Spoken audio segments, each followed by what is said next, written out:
Dear students, हम लोग कर रहे थे रिग्रेशन और इस रिग्रेशन के अंतर्गत मैंने आपको बताया था दो समीकरण किस तरह से ज्ञात किए जाते हैं, x का y पर और y का x पर।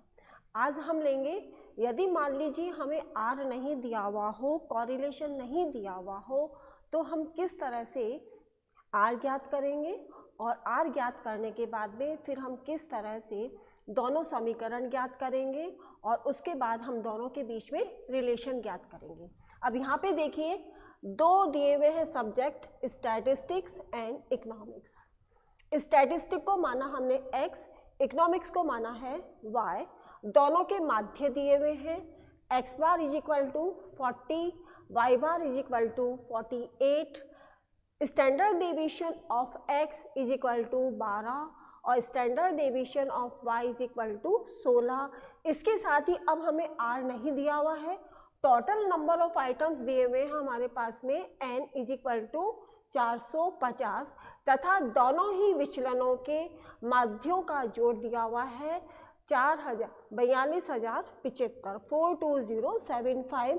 इसके बाद हमें कहा गया है कि यदि x 50 हो तो y ज्ञात कीजिए, यानी कि x के प्राप्तांक आपको दिए हुए हैं तो y के प्राप्तांक हमें निकालने हैं। तो अब हम सबसे पहले क्या करेंगे, यहाँ पे r ज्ञात करेंगे।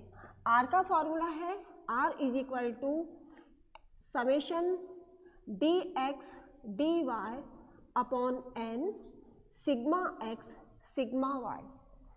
ये मैंने आपको कॉरिलेशन पढ़ा था हम लोगों ने, तब मैंने आपको बताया था डायरेक्ट मेथड के अंतर्गत कि किस तरह से हम इस r ज्ञात कर सकते हैं, कॉरिलेशन ज्ञात कर सकते हैं, दोनों के बीच में सहसंबंध को ज्ञात करना हो। तो यहाँ पे देखिए समेशन dx dy दिया हुआ है 42075 और n नंबर ऑफ आइटम है हमारे पास 450 इंटू सिग्मा x, x का प्रमाप विचलन 12 और सिग्मा y ये है 16। तो इस तरह से हम दोनों ही वेरिएबल्स के बीच में x और y के बीच में r ज्ञात कर लेंगे और इन दोनों को गुणा करके डिवाइड करने पर हमें जो r की प्राप्ति होगी वो है प्लस 0.487।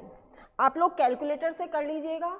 और एक बात और बता दूं, एग्जाम में कैलकुलेटर अलाउ है आप लोगों को, तो आप निसंकोच होकर कैलकुलेटर लेके आएँ। लेकिन इसके साथ ही साथ मैं आपको ये बताऊंगी कि आप दो कैलकुलेटर एक साथ लेके आएँ, एक कैलकुलेटर नहीं, दो कैलकुलेटर आप लेके आएंगे एग्जामिनेशन हॉल में। यदि मान लीजिए एक कैलकुलेटर ख़राब हो जाता है या किसी कारणवश वो सही हमें आंसर नहीं दे रहा है, सही गणना नहीं दे रहा है, तो हम दूसरे कैलकुलेटर को यूज़ में ले लेंगे। कॉलेज से आपको कैलकुलेटर कभी भी उपलब्ध नहीं करवाया जाएगा।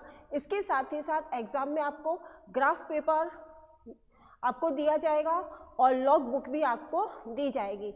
जब भी आपको आवश्यकता हो आप इन्विजिलेटर से इसकी डिमांड करना, आपको इसको उपलब्ध करवाया जाएगा, ग्राफ पेपर और लॉग बुक। लेकिन कैलकुलेटर आपको अलाउ होगा, लेकिन वो कॉलेज से उपलब्ध नहीं करवाया जाएगा। तो कैलकुलेटर आप लेकर आएँ। तो ये मैंने आपको बताया कि r हमारा आया प्लस 0.487। अब हमारा सवाल सही हो गया। अब हम दोनों समीकरण ज्ञात कर लेंगे, x का y पर और y का x पर।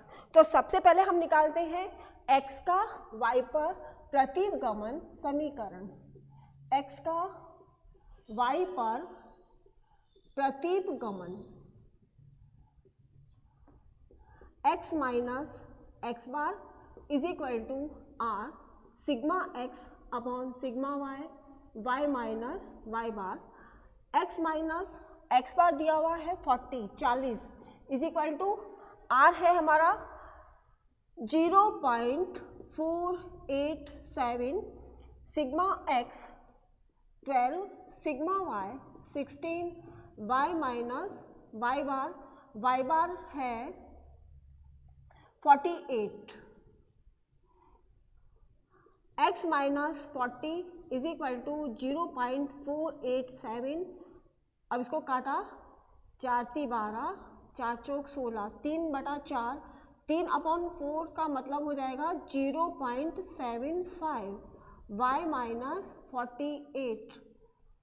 तो x minus 40 is equal to, अब इन दोनों संख्याओं को गुणा करके अंदर वाली संख्याओं से y माइनस 48 से मल्टीप्लाई करेंगे तो हमारे पास इक्वेशन आ जाएगा 0.36525 y minus 48, then x minus 40 is equal to 0.3652 y minus 17.53।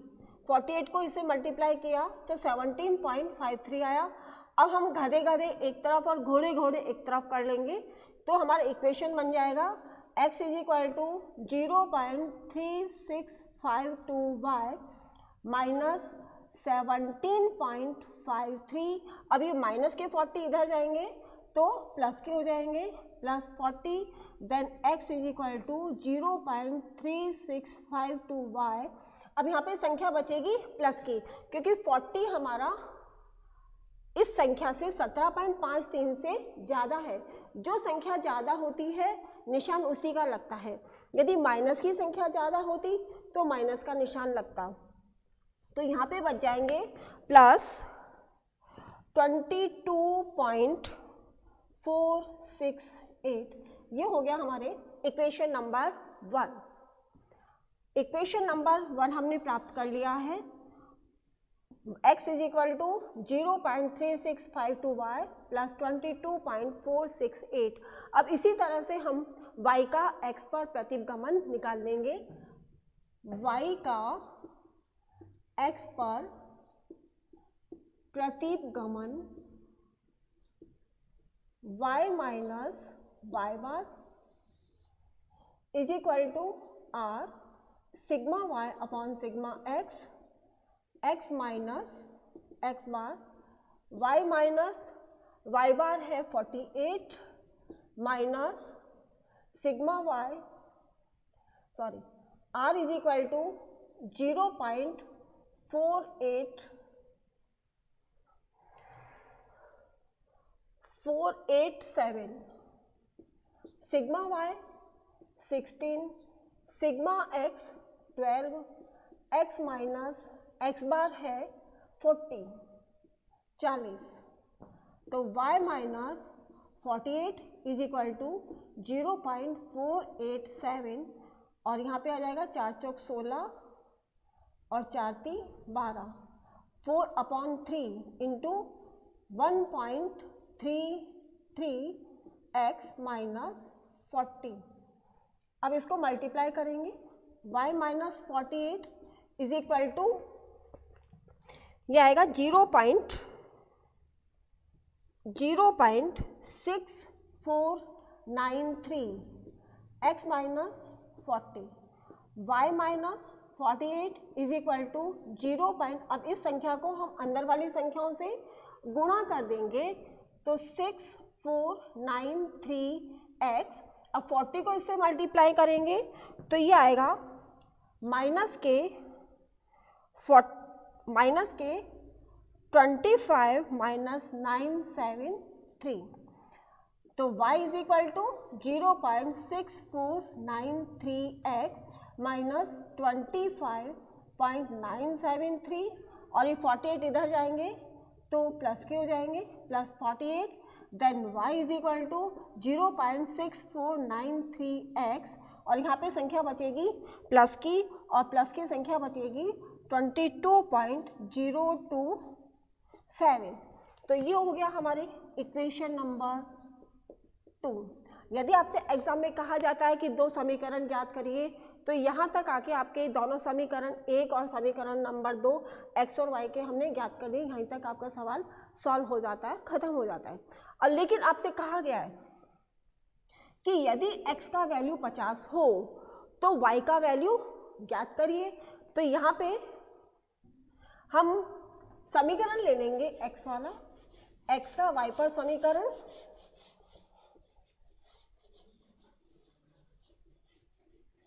या y का x पर समीकरण, तो यहाँ पे हमें x की वैल्यू दी हुई है तो हम समीकरण लेंगे y वाला, और हमारा y वाला सेकंड नंबर का समीकरण था y is equal to 0.6493x plus 22.027, ये हमारा इक्वेशन था। अब x का वैल्यू हमें दिया हुआ है 50, तो y क्या होगा 0.6493, x का वैल्यू है 50 plus 22.027, then y is equal to, अब 50 को हम इससे मल्टीप्लाई करेंगे तो हमारे पास टोटल संख्या आएगी 32.465 plus 22.027, then y is equal to 54.492।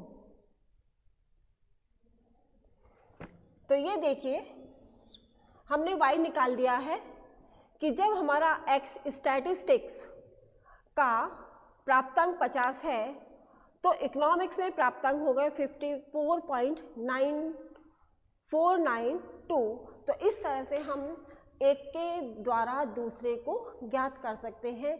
यदि दोनों वेरिएबल में से हमें एक वेरिएबल ज्ञात हो तो उसके आधार पे हम दूसरा ज्ञात कर सकते हैं। तो ये हुआ हमारे प्रतीपगमन समीकरण। कल हम ले लेंगे प्रतीपगमन गुणांक bxy एंड byx। bxy तो कहलाएगा x का y पर प्रतीपगमन और byx कहलाएगा y का x पर प्रतीपगमन। Thank you so much.